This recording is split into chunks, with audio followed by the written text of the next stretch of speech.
Good evening and welcome to News Tonight on RajyaSabhaTV. I'm Tina Jha. Before we go over to the headlines, RajyaSabhaTV appeals to all its viewers to stay safe from the COVID-19 pandemic. Wear face masks, wash hands and face regularly, and maintain physical distancing while stepping outside. Remember, these simple precautions are all that it takes from your end to defeat the ongoing pandemic. And now over to the top stories of the day.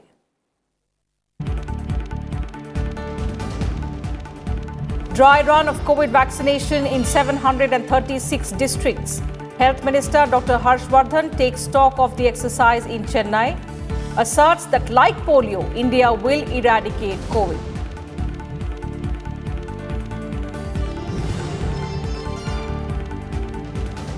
Prime Minister Modi to chair a meeting with Chief Ministers on COVID vaccination campaign on Monday. DGCA issues guidelines on vaccine delivery to various locations.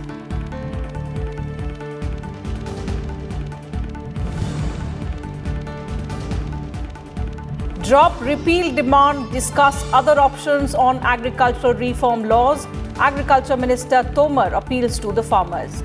The next round of talks to take place on the 15th of January.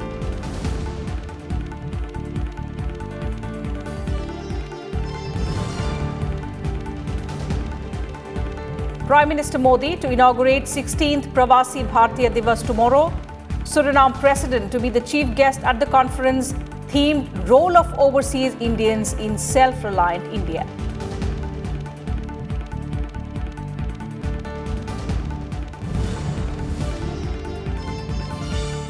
And Union Minister Prakash Javadekar launches digital calendar and diary of the Government of India.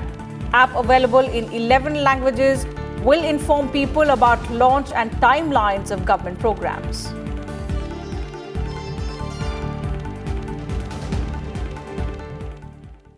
Ahead of the COVID-19 vaccine rollout in the country, Prime Minister Narendra Modi will hold a virtual meeting with chief ministers of all states and union territories on the 11th of January. The meeting will take place at 4 p.m. Since the commencement of the lockdown in March last year, the Prime Minister has chaired regular meetings with the chief ministers to take stock of the COVID-19 situation. Meanwhile, India on Friday conducted its second COVID-19 vaccine dry run across states. The aim of the exercise is to test linkages between planning and implementation and also to identify the challenges. Another round of dry run of the COVID vaccination was conducted on Friday. The nationwide drill was held at 3 session sites of 736 districts across 33 states. The dry run was not conducted in Uttar Pradesh, Arunachal Pradesh and Haryana that have already conducted it. Union Health Minister Dr. Harshvardhan reviewed the process at a Chennai hospital. By having eradicated diseases like smallpox and polio from a country as fast as India, so we have the capability, we have the experience, we have the vision and we have the great leadership of a very dynamic Prime Minister, Shri Narendra Modi ji. I am sure we are going to perform well on that front also. Over 25 health workers were provided dummy vaccines at each site. Around 1,70,000 vaccinators and 3 lakh team members have been trained to verify beneficiaries, vaccination process, cold chain and logistics management, biomedical waste management and adverse event following immunization management and for operating the COVID software. And regarding the COVID vaccination, which will start in the future, near future time, I would request the non-government organizations, NGOs, more particularly the ones working in the field of health, and of course our young workers involved with organizations like NCC, NSS, etc., to help in the smooth conduct of the COVID vaccination program and the mobilization of the potential beneficiaries in the best possible manner. Dr. Harshvardhan said vaccination of the entire population will commence soon after prioritizing risk groups. There's 2 vaccines available right now, and we will make sure that in the near future we start the vaccination drive for the priority groups and do it with meticulous precision at even the remotest sites for vaccination in the country. Similarly, dry runs were carried out in 8 districts on the 28th and 29th of December. The first countrywide drill covering 74 districts was held on the 2nd of January. Bureau Report, RajyaSabhaTV. The Directorate General of Civil Aviation on Friday issued guidelines to all aircraft operators for transportation of COVID-19 vaccines to various parts of the country. The DGCA said that if vaccines packed in dry ice are being transported in the passenger cabin of an aircraft, then the flight crew should be properly trained on the hazards and risks of its transportation. The aviation regulator stated that dry ice is classified as dangerous goods by the International Civil Aviation Organization as it transforms into carbon dioxide gas at temperatures higher than minus 78 degrees Celsius under normal atmospheric pressure. It also said that adequate number of carbon dioxide detectors should be available in the cabin for timely and reliable detection of dangerous concentration of carbon dioxide. Let's now take a look at the COVID-19 numbers in the country. India continues to report low daily cases of coronavirus with only 18,139 new cases added in the last 24 hours. The steady fall in the new cases has ensured the contraction of the total active cases, which stands at 2,25,000. Also, with 20,539 recoveries reported in the last 24 hours, the national recovery rate has further increased to 96.39%. 234 deaths were reported in the last 24 hours, taking the total number of deaths in India to 1,50,578. The total cases in the country stand at 1.04 crore, out of which over 1 crore 37,000 people have recovered. Talking about tests, the country has tested 9,35,000 samples in the last 24 hours, taking the total samples tested in the country to 17.93 crore. Kerala continues to report the highest daily new cases at 5,051. It is followed by Maharashtra and Chhattisgarh with 3,729 and 1,010 new cases. Maharashtra saw the maximum casualties at 72, followed by Kerala and Delhi, which reported 25 and 19 daily deaths respectively.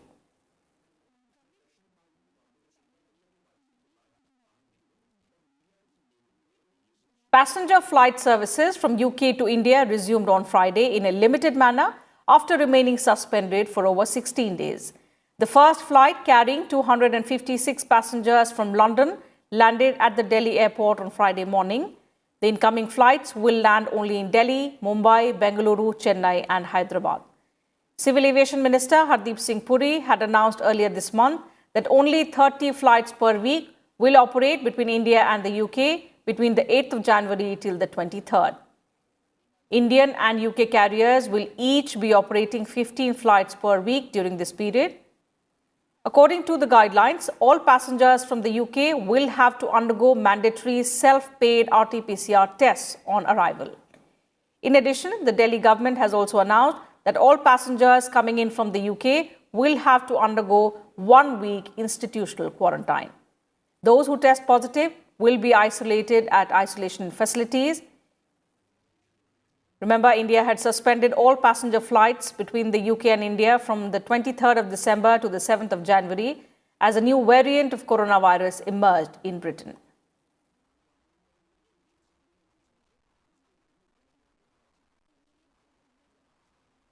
And the UK has approved a third COVID-19 vaccine for use in the country made by US biotech company Moderna.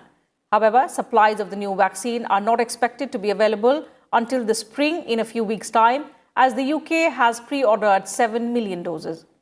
In trials with more than 30,000 people, the Moderna vaccine offered nearly 95% protection from severe COVID. All 3 vaccines, including Moderna, Pfizer, BioNTech, and Oxford AstraZeneca, that now have been cleared for use in the UK, require a second booster shot. Around 1.5 million people in Britain have had at least one dose of COVID-19 vaccine so far. UK's approval for the Moderna vaccine comes a day after its CEO, Stephen Bancel, said that after the mRNA vaccine is likely to offer protection of up to a couple of years against COVID-19. However, he added that more data is still needed to make a definitive assessment. The European Commission has said that it has secured 300 million extra doses of the Pfizer-BioNTech vaccine. European Commission President Ursula von der Leyen said in Brussels that the agreement will double the amount of doses already ordered by the 27-nation bloc. Combined with Moderna, the European Union now has the capacity to vaccinate 380 million people, which is more than 80% of the EU population. Meanwhile, the World Health Organization has recommended that the interval between administration of 2 doses of the Pfizer-BioNTech vaccine can be extended to up to 6 weeks. In the advice, the WHO Strategic Advisory Group of Experts on Immunization has recommended an interval of 21 to 28 days between the first and the second doses. However, the WHO expert group has also said that the interval between doses may be extended up to 6 weeks. This recommendation has been issued keeping in mind countries with a high disease burden that are facing short supply of vaccine.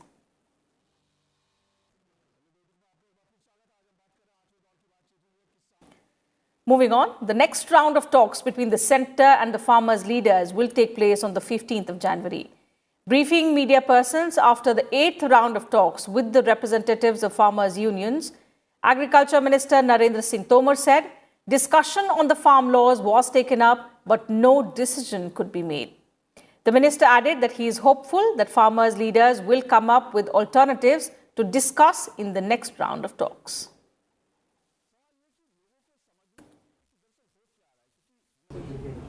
वार्ता में तीनों कानूनों से संबंधित ही चर्चा होती रही, लेकिन कोई निर्णय आज नहीं हो सका।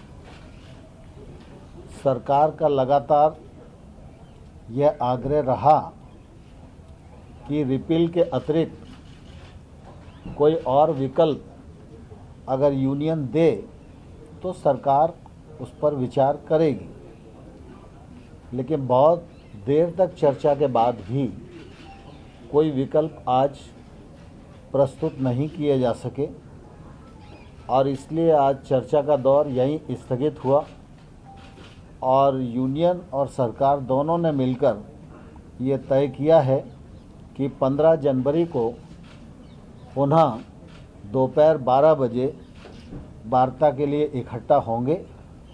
वो लोग भी अपने यहाँ बात करेंगे, हम लोग भी अपने यहाँ बात करेंगे और मुझे आशा है कि 15 तारीख की जो बैठक होगी उसमें कोई समाधान ढूंढने में हम लोग सफल होंगे। Emmanuel Bon, the diplomatic advisor to the French president, called on Prime Minister Narendra Modi on Friday and discussed wide-ranging bilateral as well as global issues. On a visit to India for the annual strategic dialogue between Paris and New Delhi, the diplomatic advisor to French President Emmanuel Macron had held talks with National Security Advisor Ajit Doval on Thursday. French Ambassador to India Emmanuel Lenin also was present during the meeting.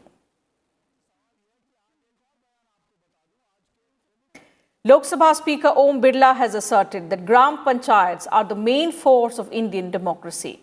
He was addressing an outreach and familiarization program for Panchayati Raj institutions in Dehradun. Here's a report. Calling India one of the strongest and most empowered democracies of the world, Lok Sabha Speaker Om Birla said, smooth transitions of power through elections have only reinforced the democratic values in the country. Birla was addressing the outreach and familiarization program for Panchayati Raj institutions in Dehradun on Friday. 17 Lok Sabha के चुनाव और 300 से ज़्यादा विधानसभा के चुनाव हम आज़ादी के बाद हुए। 17 आम चुनाव के अंदर लगातार लोगों का मतदान प्रतिशत बढ़ा। जिस सहज रूप से सत्ता का हस्तांतरण हुआ, ये हमारे लोकतंत्र की विशेष रूप से विशेषता है। The Lok Sabha Speaker said the country can't be empowered without strengthening Panchayati Raj institutions, adding that keeping people at the center of governance is the basic concept of the Constitution. 73वें संशोधन के माध्यम से हमने ग्राम पंचायतों को, पंचायत समितियों को, जिला पंचायतों को और सशक्त और अधिकार देने का काम किया और एक त्रिस्तरीय व्यवस्था हमने की। और आज हम गर्व के साथ कह सकते हैं कि ग्राम पंचायत से लेकर संसद तक हमारा लोकतंत्र सशक्त मजबूत होता चला आया है। The Lok Sabha Speaker also spoke about the scope for development of rural tourism in Uttarakhand. State Chief Minister Trivendra Singh Rawat also attended the program that was organized by the Parliamentary Research and Training Institute for Democracies and the Lok Sabha Secretariat in coordination with the Uttarakhand government. Bureau Report, RajyaSabhaTV. Union Information and Broadcasting Minister Prakash Javadekar launched the digital calendar and diary of the Government of India on Friday. The minister unveiled the Android and iOS mobile applications of the calendar and diary in line with the Prime Minister's vision of Digital India. He said that the government calendar that has adorned the walls in the past will now adorn mobile phones. Highlighting the features of the app, Prakash Javadekar said that it would be free and available in 11 languages from the 15th of January this year. He also added that each month will have a theme and an accompanying message that will feature one famous Indian personality. The app will also inform people about the timeline of various government programs so far. It is available for download on both Google Play Store and iOS App Store. सबके लिए एक सुविधाजनक ऐसा digital calendar आज बना है। इसमें notes भी लिख पाएंगे, यानी जो डिजिटल कैलेंडर हमें फ़ोन में मिलता है उससे ज़्यादा उपयोगी, ज़्यादा ताकतवर और ज़्यादा सुगम ऐसा ये कैलेंडर रहेगा। The Pravasi Bharatiya Divas event will be organized on the 9th of January. It will be the 16th Pravasi Bharatiya Divas event of the Ministry of External Affairs. Prime Minister Narendra Modi will be inaugurating the event. The keynote address will be delivered by Chief Guest Chandrika Prasad Santokhi, the President of Suriname. External Affairs Minister Dr. S. Jaishankar and Commerce and Industry Minister Piyush Goyal will address participants on role of diaspora in Atmanirbhar Bharat. President Ramnath Kovind will address the valedictory function at which awardees of the Pravasi Bharatiya Samman will be announced. A flagship event of this ministry and provides for an important platform to engage and connect with overseas Indians. And despite the ongoing COVID pandemic, keeping in view the sentiments of our diaspora, the 16th PBD convention is being organized tomorrow, that is the 9th of January. The event will be held in the virtual format. The theme of the 16th Pravasi Bharatiya convention is contributing to Atmanirbhar Bharat. A related event on young achievers of Indian origin was organized on Friday. Priyanka Radhakrishnan, Minister for Community and Voluntary Sector of New Zealand, was the special guest. With inputs from Akhilesh Suman, Bureau Report, RajyaSabhaTV. India on Friday hit out at Pakistan for providing a safe haven to terrorists and said that the global community must take action against Pakistan for its support to terror. Reacting on 15-year jail sentence to Mumbai terror attack conspirator Zakir Rahman Lakhvi, External Affairs Ministry spokesperson Anurag Srivastava said that it has become a routine for Pakistan to come up with farcical actions prior to important meetings. The ME added the timing of these actions suggests that the intention of conveying a sense of compliance ahead of the Asia-Pacific Joint Group meet and the FATF plenary meet in February. Timing of these actions clearly suggests the intention of conveying a sense of compliance ahead of the APJG meeting and the next FATF plenary meeting in February 2021. It has become routine for Pakistan to come up with such farcical actions prior to important meetings.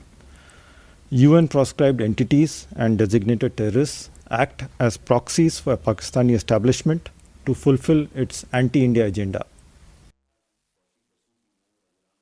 India also condemned attacks on minorities like the Hindus and Christians in Pakistan. हम इस आतंकवादी हमले की कड़ी निंदा करते हैं। किसी भी देश की ये जिम्मेदारी है कि वे अपने अल्पसंख्यकों की रक्षा करे और उन्हें बुनियादी मानवाधिकारों को सम्मान करे। Bird flu or avian influenza has now been confirmed in the states of Kerala, Rajasthan, Madhya Pradesh, Himachal Pradesh, Haryana and Gujarat. The centre has asked these states to contain the disease as per the action plan and have been requested to keep a vigil on any unusual mortality among the birds. According to the government, avian influenza positive samples have been confirmed in Haryana's Panchkula district, Junagadh district in Gujarat, and in crows in Savai Madhopur, Pali, Jaisalmer, Almohar districts of Rajasthan. Unusual mortality of 16 birds has also been reported in Delhi, and samples have been sent to a testing laboratory.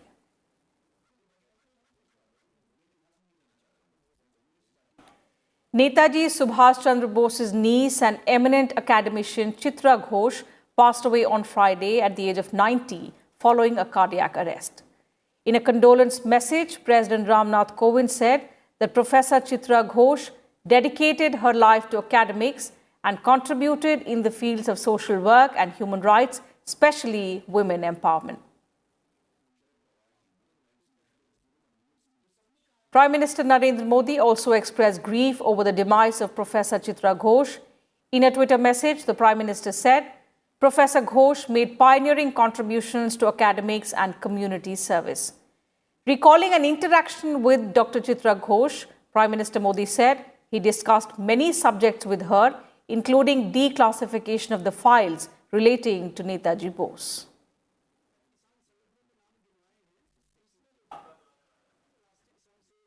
And that's it from us in this bulletin. But before we leave, Rajya Sabha TV once again appeals to all its viewers to stay safe from the COVID-19 pandemic. Wear face masks, wash hands and face regularly, and maintain physical distancing whenever you step outside. Remember, these simple precautions by you are all that it takes to defeat the pandemic. Good night, and thank you for your time.